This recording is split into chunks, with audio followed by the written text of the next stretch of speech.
કુખ્યાત કંચર ગેંગનો આરોપી 1 વર્ષ બાદ અંકલેશ્વરમાંથી ઝડપી પાડવામાં આવ્યો હતો. પકડાયેલા આરોપી સામે 5 ગુનાનો ભેદ ઉકેલાયો હતો.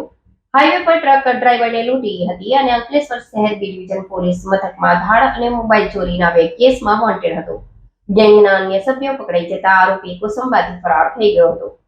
ગત 9મી મેના 2024ના રોજ અંકલેશ્વર માંડવા પાસે ટ્રક ચાલક અને આઈસર ટેમ્પો ચાલકની લૂંટમાં કંચર ગેંગ સંડોવણી સામે આવી હતી. માંડવા પાસે હરિયાણાથી મુંબઈ જતો કન્ટેનર ચાલક લઘુશંકા કરવા ઊભો રહ્યો અને ખંજર ગેંગે મોબાઈલ અને 22,000 રોકડ મળી 29,000ની લૂંટ ચલાવી હતી. 15 મેના 2024ના રોજ ખરોડ ચોકડી નજીક ભારત પેટ્રોલ પંપ પાસે આઈસર ટેમ્પો ચાલક લઘુશંકા કરવા ઊભા રહેતા કંજર ગેંગ ત્રાટકી હતી અને ખેતરમાં ખેંચી ગઈ હતી.